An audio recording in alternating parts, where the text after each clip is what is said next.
Hello, and welcome back to Dev Game Club, a weekly podcast in which two veteran game developers look at games from the past to discuss their relevance and impact today. I'm Brett Duville, and I'm joined as always by my co-host, an organization of spies collecting information on behalf of the Foreign Office of... Tim Longo. Yep, that's you.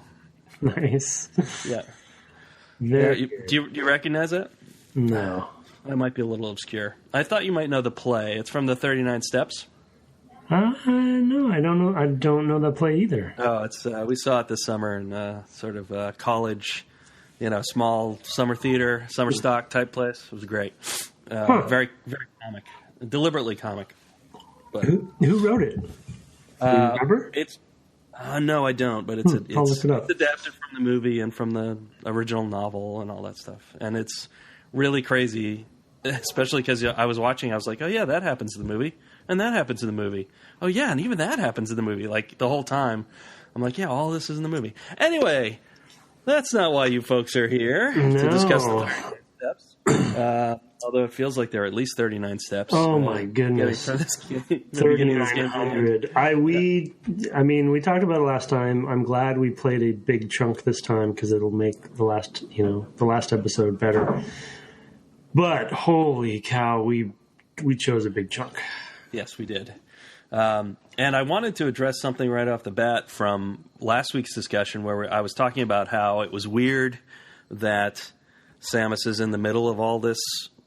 She's the hero and she's got this suit and all this stuff. And we had a listener point out via Twitter, Andy Mindler, that in fact in choosing to wear a Chozo-built suit, maybe Samus has herself made the choice to make herself the center of the story, right? So, there's possibly an empowerment narrative going on there of, that she's just so badass that she went out and found the thing that she needed to be able to go to all these places, in an archaeological sort of way. Like, I'm going to be the one who can go to these places because I went and got the suit. Right. Which I thought it was an interesting, it gave more credence to the idea of maybe looking at her backstory, which was something we talked about last week. So, but anyway. That's a cool notion, yeah. It's interesting. She is kind of a cross between, Boba Fett and Lara Croft or something like that. Mm-hmm. In that way. Kind of a weird combo. Yeah. We talked about the origin story stuff last week. There really isn't, we don't really know for sure, right? Right. Yeah, I don't. Dealt with it. Yeah. I don't think they have. It's possible that there are some games that I haven't played in the series. Maybe they do go further into it in Other M, but it's going to be a while before I get to that one again, I think. Zero Mission is that a remake of the first one? Is that what that is? I forget what. I think it may be a remake of maybe the second one. I can't recall. I haven't actually played that one, so I'm going to look at that one. It is a remake of Metroid. So there we go. The original. Yeah, that's what I thought. But I think it's in the Fusion kind of engine. Engine and motif. Yeah. No. Yeah. Pretty good stuff. But anyway. Yeah. So we hit a lot of stuff this week, and we especially wanted to make sure we talked about boss design as a particular big thing because we hit kind of two major ones and a couple of minor ones in this play.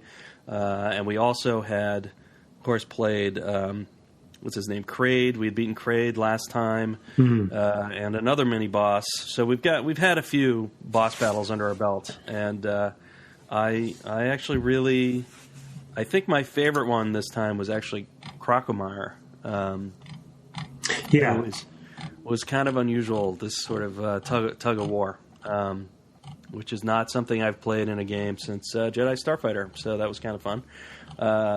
What boss are you talking about there? I don't remember. There's not a boss, but there's a level where you're doing tug of wars with these...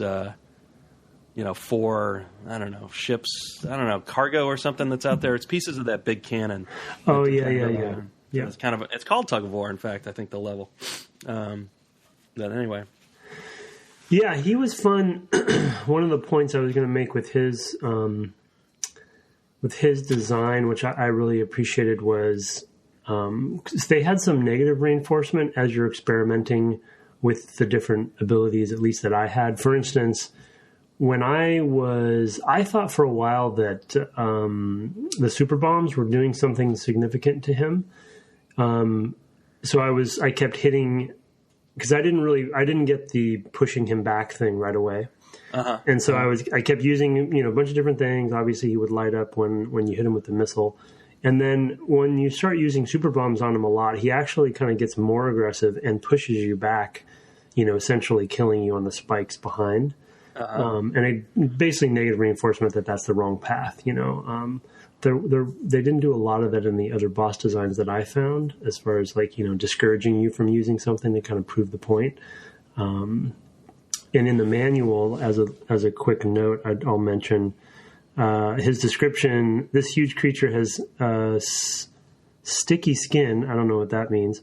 And spits plasma balls. When adventurers attempt to fight the Crocomire, it becomes angrier with every blow. So I read that, got a little bit stuck on, well, maybe I need to enrage him or something, you know what I mean? Oh, right, sure. And it was kind of a red herring in that regard, right? Because you just end up needing to push him backwards. So. This aspect of me not reading the manuals has really helped me. Yeah.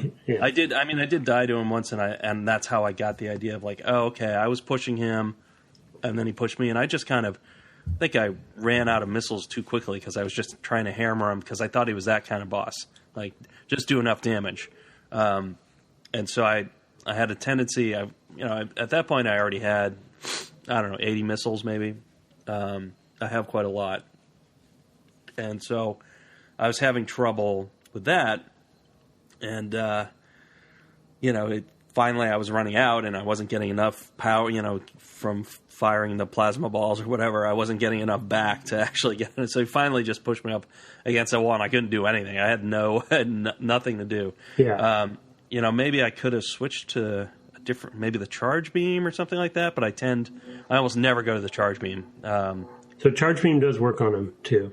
Oh, okay. Yeah, because I ran out multiple times and kept dying, and so I just was experimenting and eventually figured that out. But it's actually not that easy to do because it's hard for me to jump in charge beam. Yeah. Let go, because the charge beam is a press and hold, so you have to jump and let go.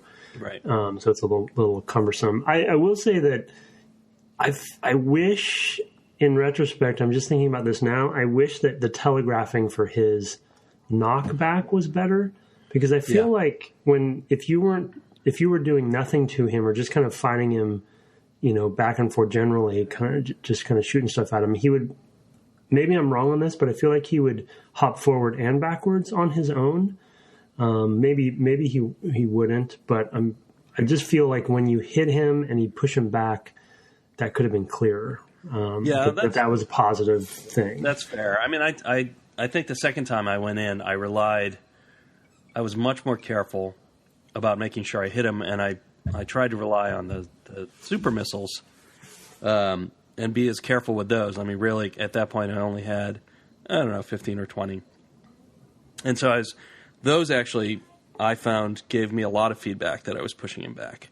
And I think maybe the reliance on the original missiles was kind of like, okay, this is one tiny step, say, 6 pixels, but here you hit him with the super missile and it's 12 or 18 pixels or something like that. And you can see the difference a lot more. That's my recollection.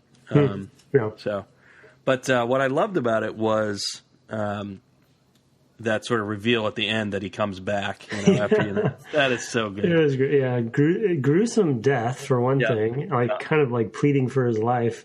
Felt sorry for him a little bit, and then that nice surprise, because I was like, okay, I got him. Where am I supposed to go now? And then he kind of has that surprise reveal, little Godzilla moment.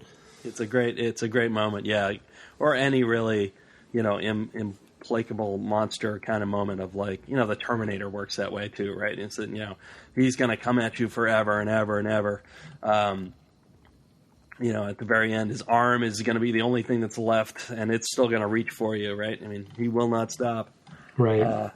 He will not tire, and that sort of, I felt that the same way about Crocomire, or even I don't know. I feel like the alien does that in one of them too. It sort of always does, because it turns up to be there in that last moment. Oh, it's in the ship, it's in the escape pod. Yeah. It came up onto the onto the main ship with you when you lift it off, etc. So, and or it jumps out of the hot lead. It's just it's always going to make that one last jump. Yeah. It's a trope now, but in 1994, I feel like it was maybe a little less of a trope, and certainly in video games, less of a trope. You don't even see it that often today in video games. Well, I think hopefully we're a little more conscious of the fact that it's been overused, and we think about it a little bit more. It has, but if you use it once in a game, I feel like it's fair play. Yeah, that's fair. That's fair. So, anyway, I actually don't remember. I don't remember Kraid very well now that I think about it. You shoot him in his mouth. Just to backtrack a little bit, you shoot him in his mouth as well, right? There's definitely a theme of that. There was a theme of shooting things in the head, for sure. Yeah, and timing-wise, with their mouths open and stuff like that, yep. I think with him, I don't know if you found this, but I feel like I remember if you shoot him, it triggers him to open his mouth. There's some triggering I feel like I was able to do with regular bolts. So, so you want to hit him with either with a missile and then follow up with a super missile if you can. Yeah. Right. And back then you only have the two. Yeah. So it's fairly easy to toggle between them, and just hit them once, open wide, and then hit them again with the more powerful, devastating damage. Yeah. Yeah, and the thing with Crocomire is that, and to kind of talk about those. And then I wanted to make a small point with, I'm looking at the manual here, I guess that plant creature that kind of looked like, had a big mouth and eyes in the middle. Spore Spawn. Yep. Yeah, it's a mini boss. With that particular boss, I'm never really a fan, and Crocomire suffered from this a little bit, of strict timing based where you have no control or trigger of the boss's weak spots. Where you're just waiting basically and kind of biding your time. I enjoy designs that are trigger based like Kraid is where you actually have more ownership and control over the pacing of things and what to do. It's still skill based, of course, but when it's just like, just wait for him to open his mouth or whatever, it's just not quite as interesting. Yeah, no, I agree. I mean, I feel like Fantoon was that way a little bit. That's the... Yeah, he just kind of disappeared. He disappears, he shows up. Although, because you can use the beam weapons to... and it's good to have the spazer for this, you can actually shoot the plasma balls. If you're really good at shooting those, it actually makes them appear. Oh, yeah? Yeah. So interesting. Because I was shooting those quite a bit. Yeah. Those spiral ones, that he appears sort of in the top center. Uh-huh. What I found was that he had a pattern. Maybe you just got some kind of benefit. I can't remember, but I felt like if you shot all of those in that spiral pattern, he might appear. Yeah, I think he comes back and his mouth is open that reveals the eye. And then, before that, he's flying around, but his eyes closed. You know what I mean? So you can't actually do damage to him. So you have to. I think you have to destroy those blue things before he'll come back again, or something. Oh no, I didn't find that cause and effect, but yeah, that's possibly true. Yeah. I did feel like because most of these bosses I fought at least twice. Yeah. So I think. Actually, Fantoon, maybe not. Maybe I got him the first time. I didn't get him the first time for sure. I definitely died once, but I felt like I learned a little bit, fighting each boss. Like, there's this learning process with the bosses, and usually the save point's not too far away, so you can, you can iterate quickly. You can learn, you can experiment. Like you doing the sort of super bomb. And determining that didn't really work, was kind of like, so that there is kind of an experimentation phase with each of these bosses. I mean, for me, it was, what can I do about these blue plasma balls with Fantoon? Like, I was trying to avoid them and jump around, and then I found, I can actually shoot them, and if I shoot them, it seemed like if I shot them quickly enough, it made them appear, and if they were in that tight spiral pattern. Maybe that was the only time I could kind of get them all at once. because I would just start hammering. Like I know he's going to appear. I'd get underneath and start hammering on that thing. But also, it's possible it just saved me from taking all that damage every time. So I forget exactly. I didn't make a note of it. That's just kind of my recollection. One thing about that sort of introduction, I feel like each of these have little intros of different sorts, other monsters. Like before Kraid, there's like a mini Kraid. Yeah. And before Fantoon, there's those skulls that just appear. Yeah. In the wrecked ship. You mean the ghosts? Yeah, well, they're like three little pile of skulls or something like that. Coverns, they're called. Oh, of course. I don't know why I wouldn't know that. Yeah, of course, coverns. It's like a coven with an R in the middle. Yeah, apparently. Yeah, I mean, maybe when we go section by section, I want to come back to the wreck ship. But the wreck ship overall was, I think, my favorite section so far. I don't know why. I just like the tone of it and kind of the mechanic switcheroos that they have with some of the stuff with like the robots and the theme. I'm reading the manual here again that I didn't look at this beforehand, but reading it now.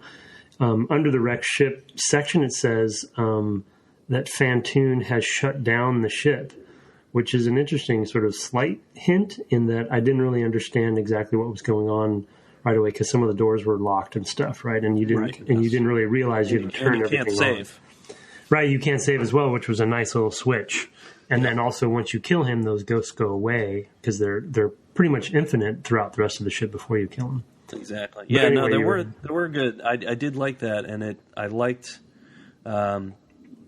the thematic cohesiveness of that area, I guess. Like you said, I mean, there's, I figured out that you could shoot those little rotating balls with the smaller, and there's spheres with like little spheres on them. I don't know what they are, but they were the things that were caged, in little containers, and you could shoot them when they were in the containers. Like, oh, that's kind of cool. I can get health this way or whatever. Dealing with this ghost and or covern, pardon me. And trying to figure out where I was supposed to go next, and I'm finding a save spot and going, oh, good. And that is probably the point at which the save point was the furthest away because you basically have to go back to the ship, maybe. I think I had come up from Brinstar, so I had a further away. It wasn't that far. I guess just up a tunnel and a couple rooms over. But I came up through an elevator, I think. Yeah, that's what I mean. The Brinstar elevator up to that side of Criteria. Yeah. Well, there's two I think there's two Brinstar elevators. The right side. Yeah. The right side. Yeah. I remember, yeah. And anyway, I agree. I mean, I think that thematically that area is really, really nice. I think it's very coherent and cohesive. Yeah, they switch things up, and kind of played on your expectations. Even something as simple as the robots once they wake up, because you see those things and you're not really sure what they are because they don't really look like a robot.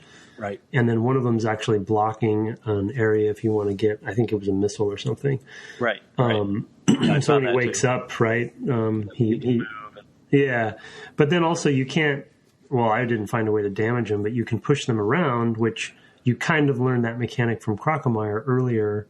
Right. Which maybe was planned, maybe not. I don't think you could have done those in different order. So it's kind of like a nice little, and then the level design that reinforces those, that mechanic, i.e. you can knock them into holes, right? So they can't follow you because they're indestructible, but then you can jump on their heads and stuff. Yeah. No, I did like all of that. And though I will say though, I can't imagine that, a ship that large with such a huge brain thing in the middle of it would have such clunky 1950s robots in it. What a weird... They're like tin cans, I mean, they're like not even R2-D2 level. Yeah, Forbidden Planet kind of stuff. Yeah, exactly. Very stubby legs and, I don't know, with the like, I don't know, rubberized bendy bits. Yeah. It's kind of silly. But, there's some inconsistencies with the art direction sometimes. I mean, they're kind of... and clarity, I think, is generally most of the time is their goal. So maybe that was, they make some sacrifices there, but I'm sure they didn't really think about it too hard as well. Well, and, the other thing too is that they're aiming for shapes that are going to read well, right? They're aiming for simple shapes, boxy shapes, because those are easy to do collision detection with, and circular shapes, because those are easy to do collision detection with, right? I mean, you're not going to be doing like per triangle, or per pixel, forget it. Yeah. Sorts of levels of testing, collision testing in this era. It was just not possible. I mean, the tech just wasn't they weren't fast enough. The CPUs. I mean, what did we say? It was 30 something megahertz or 3 something megahertz, something ludicrous like that. So you just don't have the cycles to test, multiple enemies. And I even notice at times that, the game slows down. You can overwhelm, just by firing a lot of lasers and causing lots of explosions. You can cause moments of slowdown, which is just kind of surprising. So certainly they constrain their art design or their creature design to things that would make sense, and you wouldn't notice that it wasn't per pixel. You'd just be hitting the box. I mean, I've noticed that with the Space Pirates, and I think the ones that are less like that are kind of the bosses. But I think there you're in so much terror, you're probably less likely to notice anyway. Yeah, and they have they're weak spot based generally. So like the ones that don't hit the weak spot, you're not registering as much exactly mentally. Yeah. Yeah, all the tricks. Yeah, all the little tricks back in the day. I mean, to be honest and open with the audience, I actually have not made a 2D game, so I don't know what goes into it in the details at least. Yeah. Back like this, pixel-based game. No, I mean, I haven't since I haven't as a professional. When I was a kid, I wrote a lot of games in BASIC that were 2D because that's what we had. We didn't. In fact, the world was 2D in the 1980s. I know you remember. Some of our audience doesn't. So it was only in the 90s when we. I don't know. It was maybe Chernobyl opened up the third dimension. I'm not really sure. Mm-hmm. So, stalker action there. Yeah, who else do we have? Botwoon? Yeah, there's that. Yeah, is that the name of that guy? He's a snake. That snake guy that came through the. Yeah, I was actually a little disappointed with that one. Unless I didn't find it, I wanted the holes to mean more to the boss fight. Like you have to get bombs inside of them or something. Oh, right, sure. Something location based like that.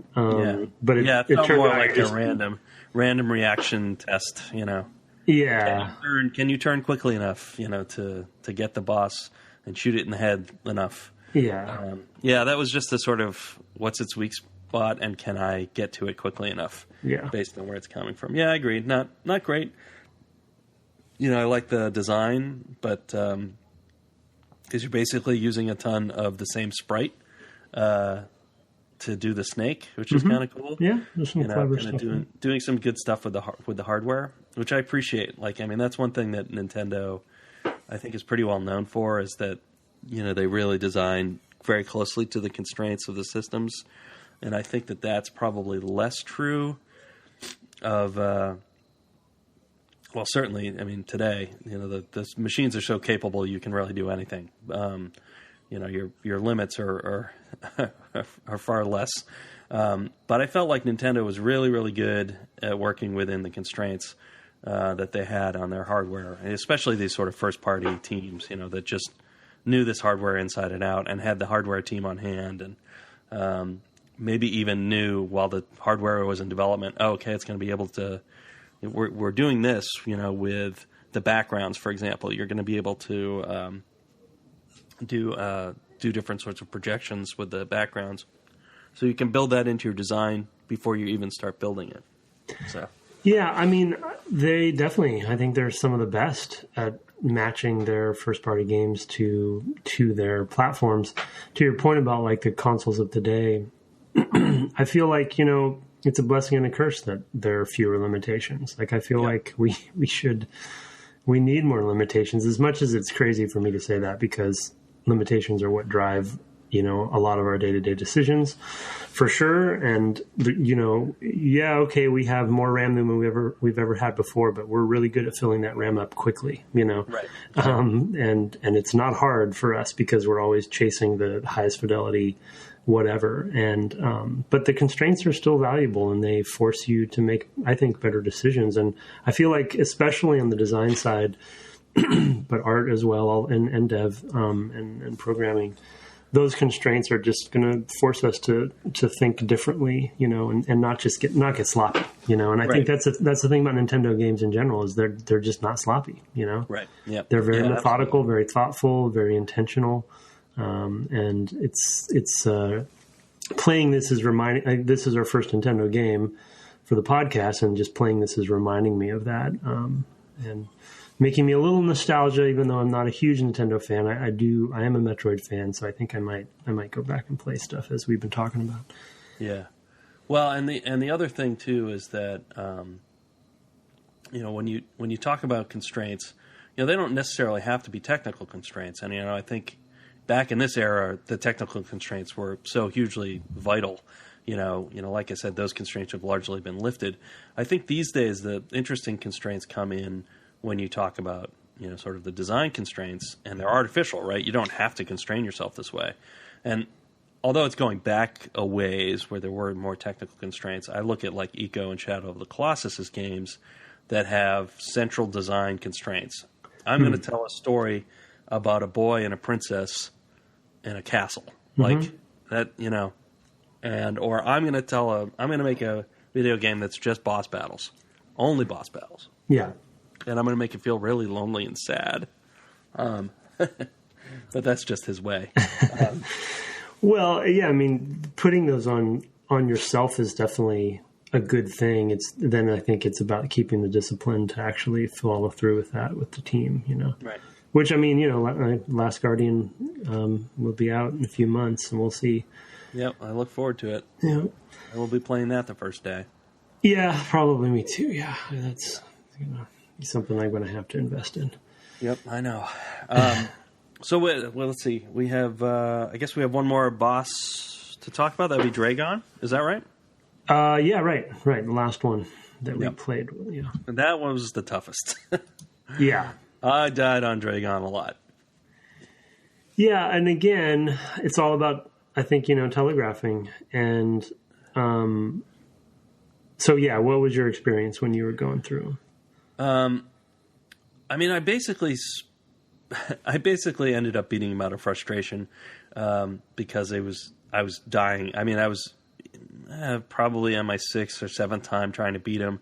I found myself getting pretty good. Like normally what happens, with that first plant boss that we mentioned earlier that kind of bounces around and drops the spores, I wasn't really good with the controls yet, and I was mainly dying because I had a hard time making that jump and firing the missile into the thing's maw, on the one hand, and then on the other hand, at the bottom, I would, my controller was shoddy, so I was like having a lot of trouble actually just like dropping into the morph ball or accidentally standing up, and I'm just like all this stuff. But by this time in the game, I've actually gotten pretty good at all that stuff. I'm my skills are pretty good, and I want to talk about skill-based stuff later because I had a sort of point about that.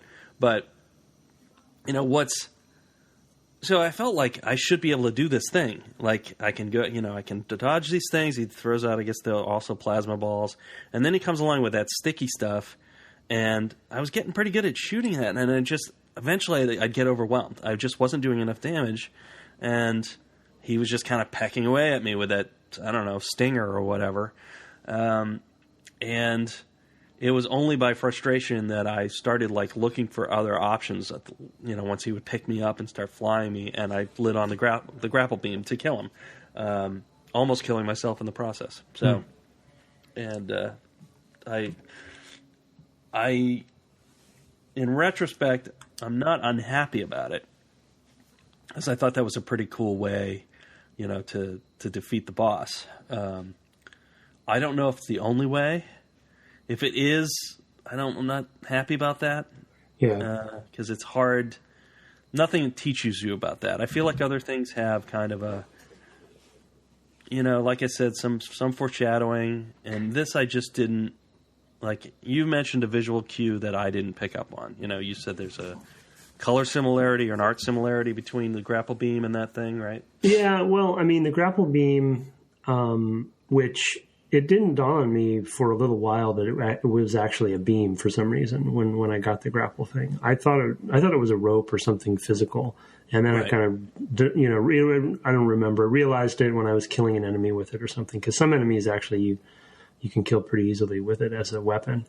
But then if you look at it closely... Including the Metroids. Yeah, the Metroids, it works really well on them, which I accidentally found out too. But my recollection, at least, is that the beam itself, kind of, electrical, kind of lightning-looking thing, that same or very similar effect was on the surface of the turret things that you blow up in that room. So I would put two and two together afterwards. But like you, I also, through all of the flailing I was doing, literally multiple times, and because we're always playing on a deadline, and as I was jokingly telling Brett before we started recording, I literally killed Draygon like minutes before we started the cast. So kind of ridiculous, as is usual, as is my MO. I'm coming in, right? Procrastinator. Legion came out, so that's my excuse. Anyway. Oh, of course. I'm just going to admit it. I have to say it. I'm not going to deny it. But anyway, I just accidentally, like, he had picked me up, and I want to make a point about the thing that he does when he picks you up in a second. And then I was just like, trying all the weapons, and I just accidentally noticed that, actually, no, I take that back. I grappled it when I was on the ground first, accidentally. I had jumped up and grappled it for a second. It didn't do much damage. I don't remember doing damage, but it stuck enough to tell me, oh, okay, then I can grapple that. And then I had accidentally done the same thing when he had picked me up. But the thing that frustrates me about the pickup is that, well, Lisa, unless there's something I didn't find, I hate those kinds of states and bosses where you're helpless. Yep, long period, I can't do anything. And I know, like, at that point, I'm like, I'm just going to hit the reset button at this point. Yeah. Like, I was like, I'm so frustrated, I know that this is over, Yeah. But it's the second time he picks me up or whatever. I know this is over. Now I got to wait for it, and then I got to get to the save thing. And is it faster just to, oh, never mind, I'm dead.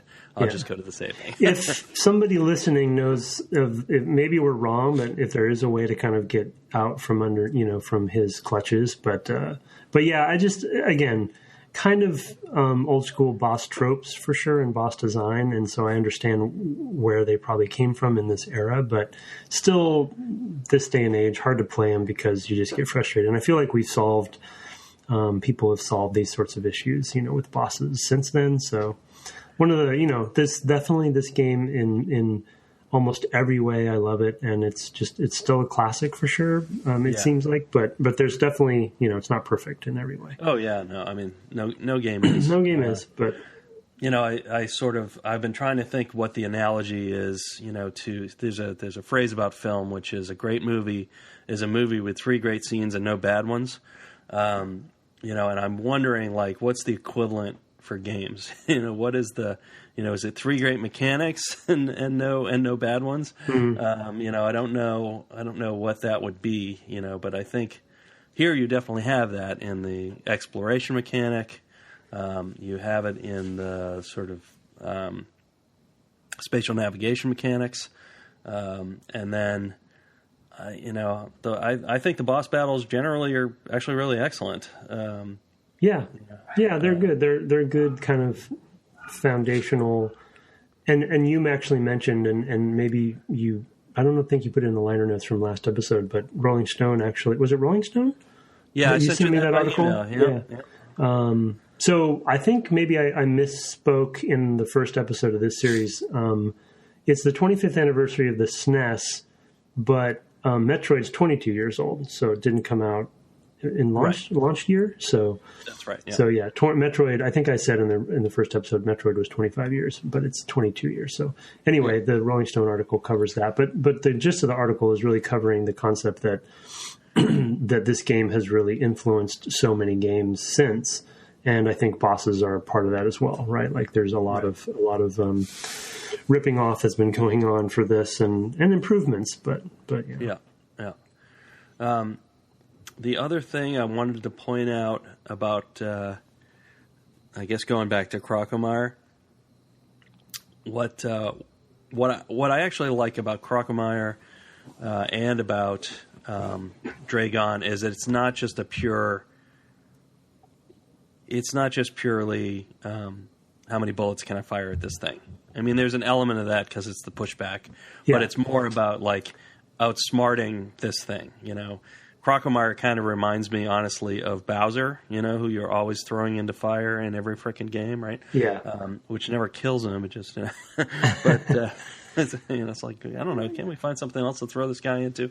But it kind of was like an echo of that for me. Of I'm going to outsmart this thing. I'm going to put it into an environment which it can't survive. And I'm going to defeat it that way. And sort of similarly with Draygon, I do kind of like that. It's cool and all to dodge all the stuff and do the physical challenges.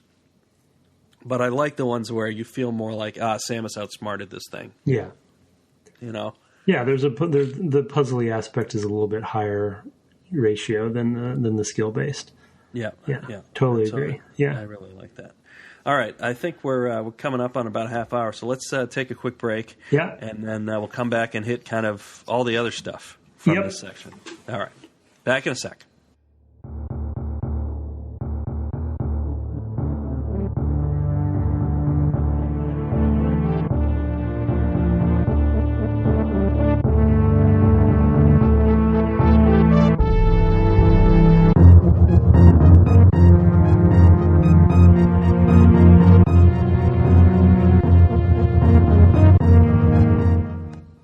Welcome back from the break. We're here talking about Super Metroid, and you wanted to talk about the player-centric empowerment that happens, in this game, and how that ties into various systems.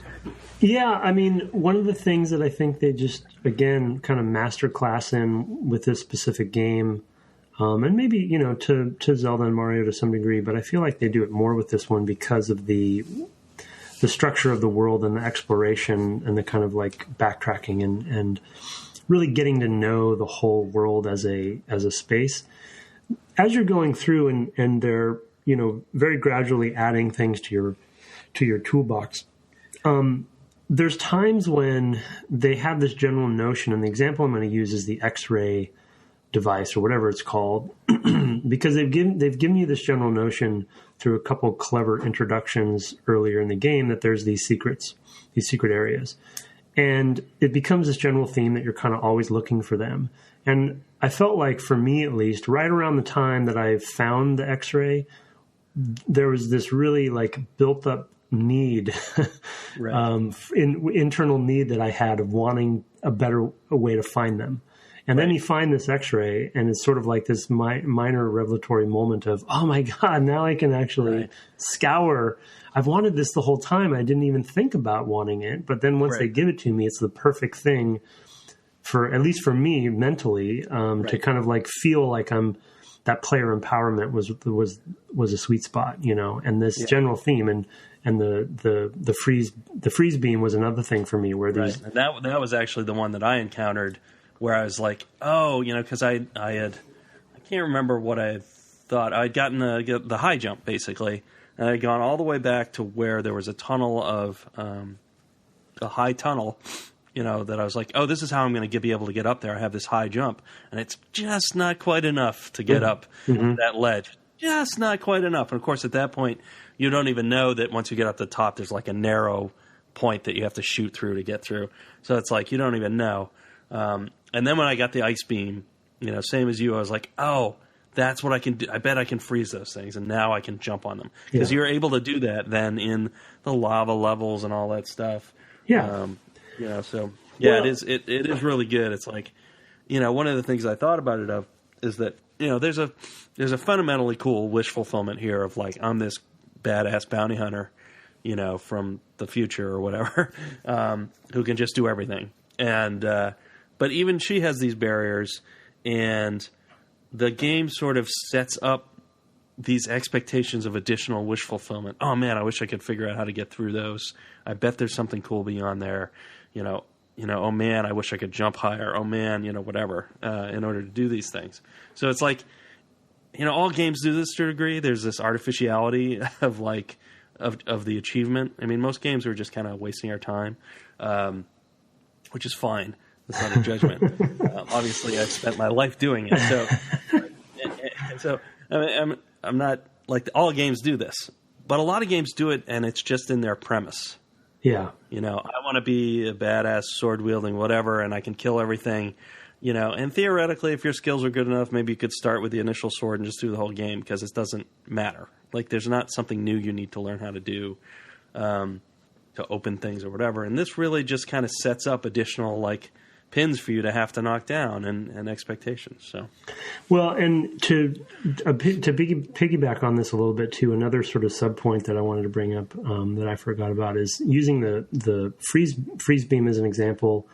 Trying to think, there's a couple other examples that'll have to come to me when I get to them, but if I can think of them. But the other thing that this game I think does better, even better than Mario and Zelda, is the multi-layered sort of depth and multi-purpose use of certain things. So the freeze beam being an example that it obviously can kill things, but it can also freeze things. Right. And they kind of keep adding these layers, and I guess maybe the grapple hook is another example that later on where you can use it multiple ways, but also you can kill enemies with it. And then there's even some enemies you can grapple to, right? And have to grapple to, And so this having not, and actually I think this is something that, and for my own job, I'm learning a lot from this podcast because it's helping me just kind of overanalyze things and kind of takeaways for myself. I think we have a tendency to send a bill to Microsoft. Yeah, okay. We have a tendency to get lazy ourselves, and when we come up with a new mechanic, oftentimes it is a single purpose mechanic, and everything's based around that. Versus thinking of ways to give it multiple purposes and multiple layers that allow the player to experiment and to have different, basically. Allow players to feel clever. You know what I mean? Right. Even though it was intentional and was part of the design. And another kind of minor example, I have some other ones. I need to look through my notes, but the red doors. And what's interesting to me too is that it actually grows out the possibility space of those things at a bit at a time. Like initially, you have a gun and you can shoot stuff. Okay, great. You get the morph ball, and it's like, okay, now I can get into those hard-to-reach places. That's cool. And then now I can bomb when I'm in that morph ball, so I can clear debris and get to more hard-to-reach places. That's cool. So that's like 2 uses, right, for that. But then you get to the grapple beam, and the ice beam is basically 2 uses. Like I can turn things into platforms, or I can kill things. You get to the grapple beam, and I can kill things with it. I can attach to special points on walls with it. So I can swing. I can swing from enemies, or I can do this crazy, grapple to the wall and jump up the wall, like wall jump style. Yeah. So it's like, by the time you get to later in the game, and this is I guess it's the 4th weapon at the top of the screen over, you have a lot of uses for this thing, and... a lot of the uses turn out to be just kind of like, oh, there's special things I can't get past. It's just key lock, whether it's a door or those kind of specially colored or specially iconographied, spots in walls and things like that. It's just like, oh, you need this key for this lock. But some of the things get a lot deeper than that. And even with the grapple beam, it's like not only can you swing sort of back and front, you can swing all the way around in some point, so it becomes this really complicated thing, right? Swing all the way around and land on top of the platform you're swinging from, just like the complexity of that thing, I've actually been pretty impressed by and kind of now probably see where Bionic Commando came from. Because they're like, they played Super Metroid and they're like, well, you can make a whole game out of this. And so Capcom ripped that off, but potentially. What's amazing to me is that in the game design, like it had to know this stuff in advance that these are all the things we're going to make for the most part. So all that they probably had to know going in. When as a player, like we were talking about, you kind of get to points where you're like, oh, it'd be really cool if I had this thing. Yeah. It would be really kind of fun to build a game that way. Yeah. To just start out like, I'm just a guy who can, move around in this way. What do I want to be able to do next? Oh, it'd be cool if I could do this, and then add those things in the same way. I mean, you never would build a game that way because it's just too expensive. But it'd be a really fun way to build a game. Yeah, yeah. It'd be a good way to build a side project, Yeah, that's a good point. So discovery as a player and as a developer, kind of at the same time. Yeah, that's fascinating. That would be hilarious to make a game that way.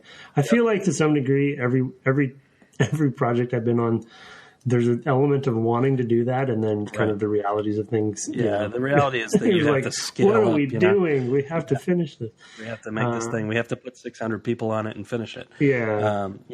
And it would be really fun to take something small, just 2 or 3 people who are doing this on weekends, and kind of just find their way. I feel like Bastion, they talked about that being kind of how they found their game design. I'm sure the indies. I think independents are more likely to have that. Jealous, but they have pressures as well. Yeah, of course, different pressures. It's another couple small examples on that. Just to kind of talking about the multi-layered use approach to the design of some of these mechanics. The super missiles. It's a small, subtle thing, but you can use one super missile to blow open the pink doors. Of course you can. Because the rule sets are cohesive in this game, right? It's like missiles blow these doors open. It takes 5 regular ones to blow these pink doors open. But if you want to use one super missile, then you can do that in one shot if you have an extra, Counterpoint, you can't use 5 regular morph bombs to blow up a thing with a super morph bomb. 5, right. Yeah, because the super morph bomb's worth 20. No, I don't know. I'm just thinking. Yeah. Whoa! Is that in the manual? Yeah, no, it's fair. That's fair. There are definitely some inconsistencies here and there. Well, and the other thing, those tend to be icons, though, right? Oh no, it's also a door. It's also a door type. It's a door and it's a specific icon. Yeah, so that's true. There's a little bit of a breakage of sort of the power rule there. The other one we mentioned that I've only used once or twice because it's really not usually worth it, but you can shoot a super missile into a wall and it will shake enemies from the ceiling. Right. And kind of I've tried that a few times, like on I think a couple bosses and stuff, just to see if it does anything, to kind of shake things around. But and then of course, as a small moment that I was just like, that is amazing. When you blow you use a super bomb to blow the glass underwater glass dome for Maridia, open, and that's kind of your entrance, your sort of introduction to the water section. Brilliant, moment. Or it's like, I wonder. Wait, can I do this? And then they have the cracking animation and the whole thing, and then the art for the blown up, pieces of the actual tunnel on either side. Just fantastic, touches. Fantastic. Yeah, it's a great moment. It's one of a few great moments. My other favorite one was with the Chozo that you activate with the morph ball. I had that one down too. It actually stumped me for a little while. I was like, "What is?" Yeah, I loved it. One of my favorite moments of the game. For sure. Anyway, let's move on to sort of the skills. I was worried about you all week because I knew the wall jump was going to come in, and since I spent the better part of an hour just trying to get up out of that tunnel, I in fact had to order a new controller to be able to get out of that because the controller I have is just too shot, the original one. Because I'm playing this on the Wii, and I just bought a cheap knockoff to originally just to play this. I thought, I'll just get a cheap controller. Maybe did we play something else? No, I guess not. I bought it because I bought Final Fantasy VI. I was like, I'm going to need a controller for that, so I just ordered one, and I just got a cheap one because JRPG. And then we're playing this, and it's just brutal. Like, can't be done with this controller. I threw it away. I ordered a fancy one. It made the wall jump, and I don't know what this sort of super jump thing is, where you move really fast. Oh yeah, where you do the dash. Oh, talk about power fantasy. That dash too. That dash super is fun. yeah, it is. It really is. And then I kind of was like, well, I wish I knew how to do that when I was trying to get out of that stupid tunnel. I would have done this way before I would have done the wall jump. You just have to do one thing once instead of 20 times. I don't think you had enough room to run though. You have to be in right. Mm. You have to be in supercharged dash to get that to work. Yeah, you're right. But it does point out this sort of skill, the skill level you need to do things. These different things. Oh man. It leads to a positive feedback loop, because if you can do them, you can get to those hard to reach places. This is not a dental hygiene ad. You can get to those hard to reach places, and you can get power ups, right? It's basically a positive feedback loop. If you can already do these crazy difficult things, you can basically make the game easier because you have more stuff, more missiles, more health especially being the big one for me. Now I'm into my second layer of health bubbles. I'm like, oh, okay, I'm pretty good now. I can get through most stuff. Yeah. And I have a couple reserves as well. So I've been building up. I've been working out. But once the thing is that the people who can already get those things are not the people who need them. Like, imagine this. If I ever watch a speed run of this game, what I'm going to see is people skipping all this stuff that I go find because I'm not good enough to beat the bosses without them. Yeah. So it's a positive.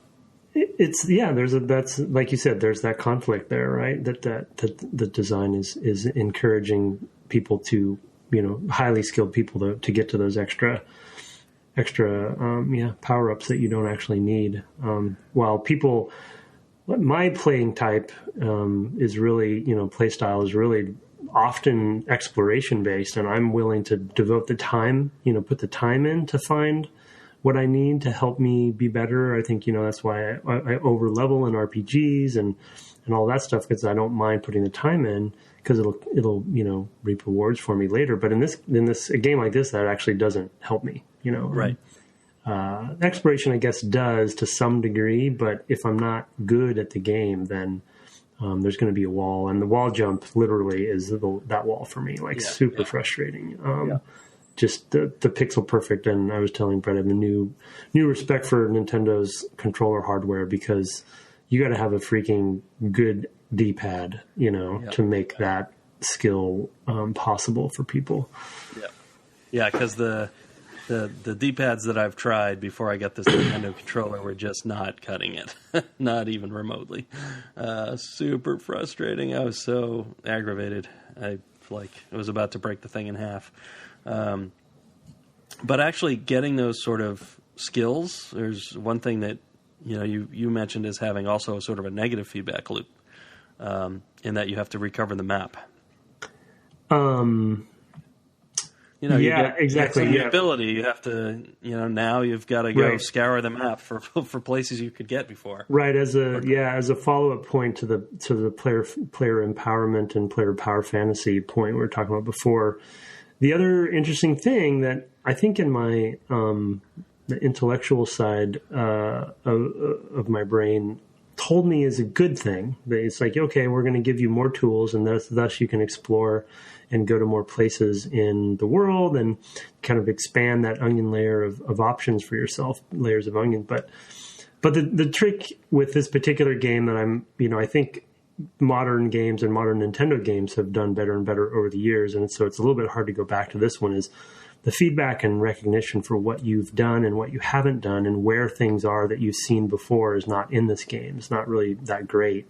And so, okay, great. I have this toolbox that is pretty full at this point, but oh my God, I'm looking at the map, which also I can't see the whole world because I actually have to load in. I only see where I am. Yeah. And so I'm like, I'm overwhelmed on back. Now I have to backtrack, and I don't. Maybe I should be taking better notes or something, but that's going to take me an hour to get back to that place that I think I need to go to, because I kind of have a vague memory that I need to go, get that probably a missile or something, Right. Yeah. And so it's a blessing and a curse, it's like great, but if you don't, this is another kind of lesson learned as far as if you don't give them the other half of that really important equation, give the player that other part of the equation of the map, the UI feedback, the sort of the recognition of what you've found, you know what I mean? As you mentioned before, they don't even tell you where all the doors are and what colors the doors are. So it's just this hunting game that can be pretty frustrating when you don't have, all the time in the world. Yeah, I mean, there's places where it definitely stands out when I'll get an ability and I'll go, I know exactly where this is used. The space jump is a good example. I got that. I was like, oh, I know what I can do with this because I'd been into a room and couldn't figure out what to do with it. And now I'm like, I know exactly what to do with the space jump. And I guess we get that after Draygon, maybe right after. You must, yeah, because I just killed him and I haven't gotten it yet. Right, okay. So you're going to get the space jump, which allows you to kind of... It's a sort of timing-based wall jump that you can do anywhere. So you kind of start spinning, and then as you drop, you can jump again and stuff like that. So like a double jump? Cool. It's like a double jump, but you can do it as many times as you want. Oh. So it's like you can do... And as soon as I got it, I was like, I know exactly...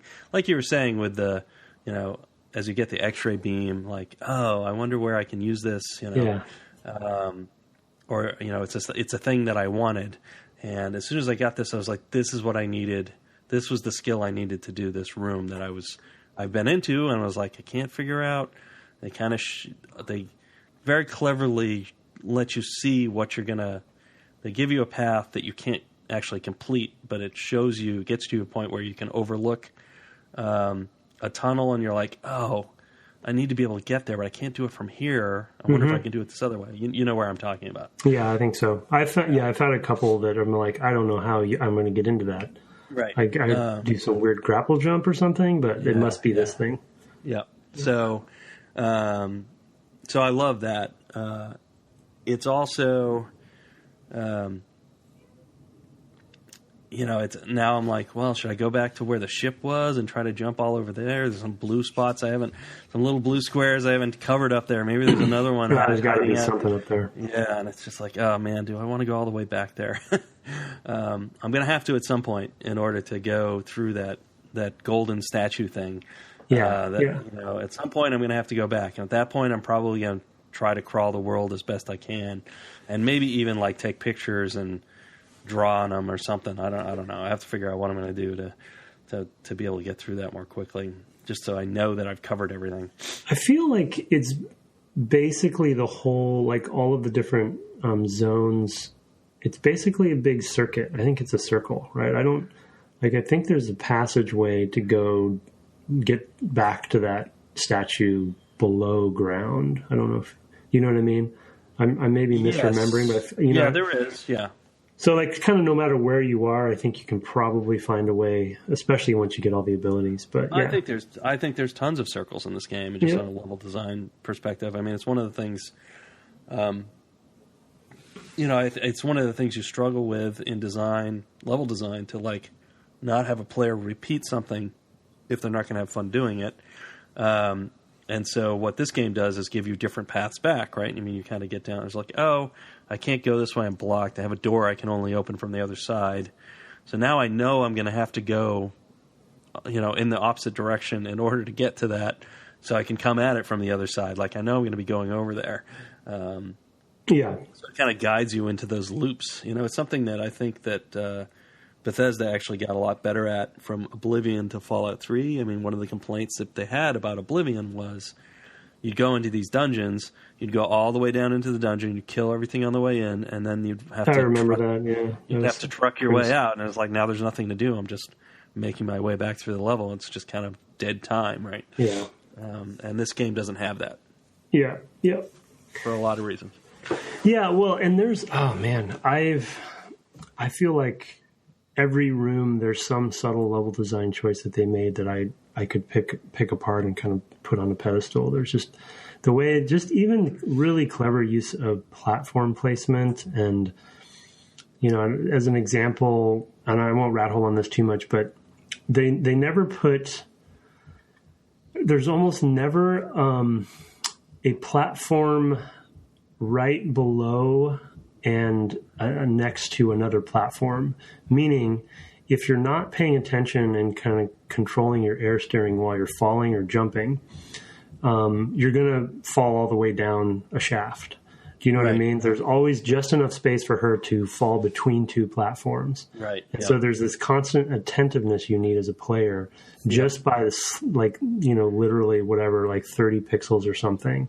And it's just really damn good, Yeah. It's really polished, and you have all the control for it. You just have to be. You can't get lazy. You just really have to be attentive. And there's just these little subtle level design choices they made, especially with jump, kind of forcing you and teaching you the different ways to jump. Whether it's a quick tap, and a long tap and all that stuff. And once you kind of identify those, when you see two platforms, you kind of inherently understand the spacing between two platforms at that point. Okay, that's that kind of jump. Okay, I'm going to do a quick tap here. Okay, that's this kind of jump. And it's just, so good. Yeah, for sure. Especially in those rooms that have basically spikes or dangers on top and bottom. Yeah. Where you have to really you can't hit either. The jump spaces are different, and it's really good. So, anyway, you had one other thing was the sort of the last possibility of play order. Yeah, the last theme I wanted to mention that because we've talked about the sort of the holy trinity of Mario, Zelda, and Metroid for Nintendo. The one differentiator that I want to throw out for Metroid, at least the early games, and I think Zelda may do some of this later on, but the early Zelda games don't do this, is that there's optional abilities and tools for your toolbox within the structure of this game. And so even between Brett and myself, but we've heard from some of the listeners as well that there's certain things that you're not guaranteed to get if you don't find it. Whether it be certain beams, I'm betting that the suits are generally everyone's going to find those suits because those are critical paths, but it's going to cause different stories to occur when people are talking about what their experience was with the game. And I just wanted to bring it up as a general theme because we talk about it more and more every year, I feel like, as developers, that water cooler talk, the proverbial water cooler talk of how did you do this? And, of course, open world games and especially Bethesda games, right? Those are sort of like the masterclass versions of those conversations. Any simulation-heavy games, Dishonored game or whatever. Yeah. Well, and Dishonored's a good one as far as the sort of the crossover and kind of Venn diagram aspect of all the different mechanics and what you can use where and all the different styles. Deus Ex, I think, is sort of one of my favorite franchises when it comes to that. How did that sort of quote of, well, how did you get through this? And then everyone shares their stories. But this is just a smaller version of that. But I just wanted to point it out in this kind of game to have that kind of optional content. It really multiplies the difficulty of making a game like that because you're never quite sure what the player's going to have in some cases. So just another interesting layer to their design that I appreciated. Yeah, for sure. Because you can miss the spazer beam, which makes a big difference. You can miss the wave beam. I still haven't found the wave beam. Okay, yeah, I have the wave beam. I have a different thing to talk about with the wave beam, but I think we'll get to that next time. There's the charge beam you could miss. So these are things that you could potentially have to do without. And that's crazy. Missing the charge beam. That's a good point. Yeah, it's possible, and some people did. Who emailed in. That's why we switched to playing bosses because you can't miss them. You got to get through the bosses, and you get to them in particular order. So, anyway, but I mean, for sure, good point is that this has some of the early. I mean, and that was kind of the ethos of the day, right? On the playground, you'd be not that I was on a playground by the time. I would have been arrested if I was on a playground when this game came out.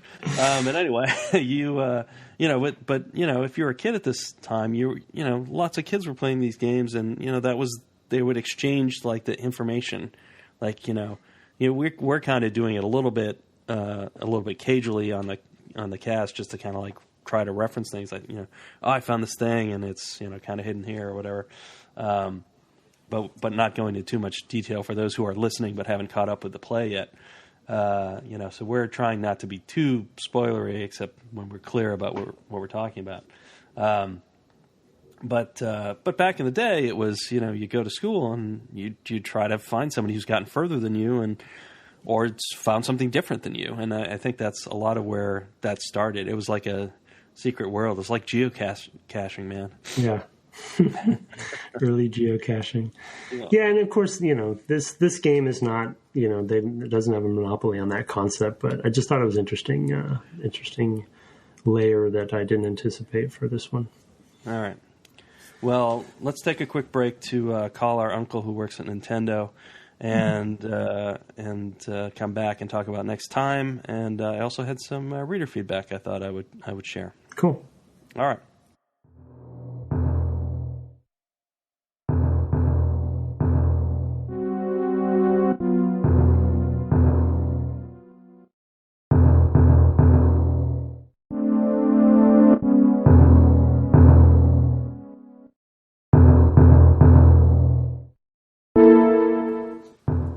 Welcome back from the second break. I want to talk briefly about next time and read a little review that we got. Next time we're gonna hit up the levels, more the areas, kind of talk about what they're like. I know Maridia is divisive for people in particular, and we definitely want to talk about that. But each area, I think, offers things that are interesting to talk about, and so we'll probably run them down a little bit. Some more than others. So we did mention this week, opening up Maridia. There are moments where I finally find a map station and then I see this huge wave of blue suddenly covering, and I'll just go, oh, holy crap. Yeah. There are those moments where you're just like, oh my God, this world is way bigger. Super overwhelming. Yeah.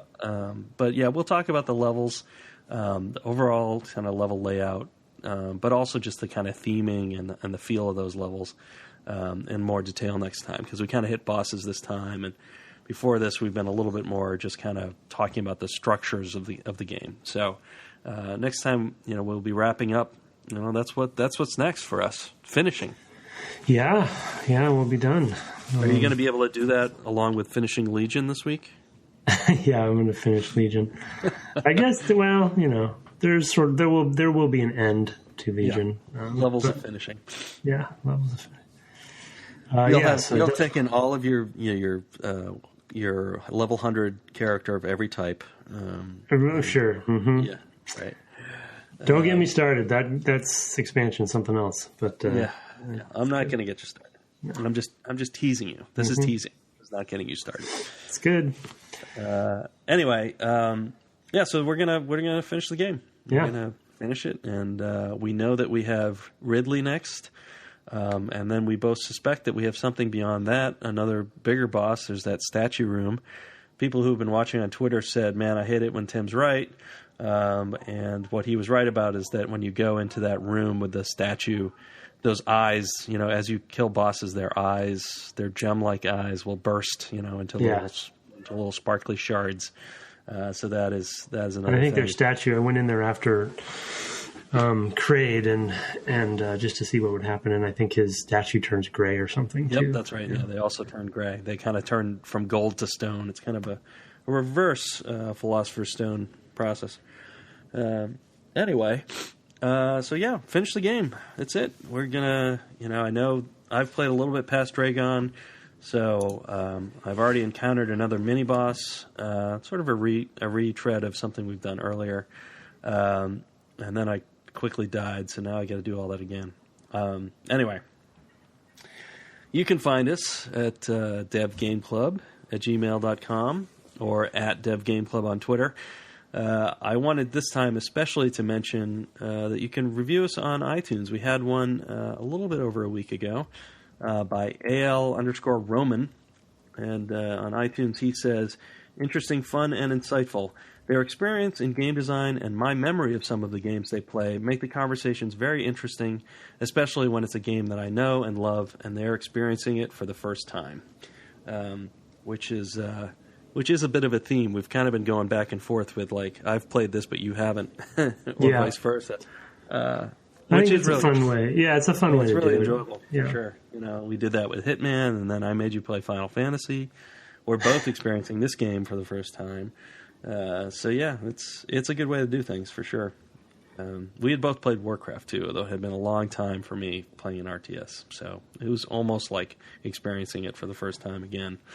And my memory's terrible anyway for pretty much yesterday. So that is true. Any game we play is going to be all new and shiny. Yeah. Well, and of course we've changed a lot since we first played these games. So I hope. Anyway, I wanted to say shout out to AL_Roman. We appreciate it. You know, keep hitting us up on Twitter.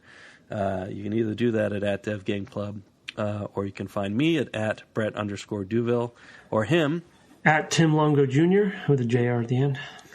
In the meantime, grab those controllers and wear them out doing super jumps and dash jumps and all that kind of crazy stuff. And we'll talk to you next time when we finish off Super Metroid. All right? All right. Good night.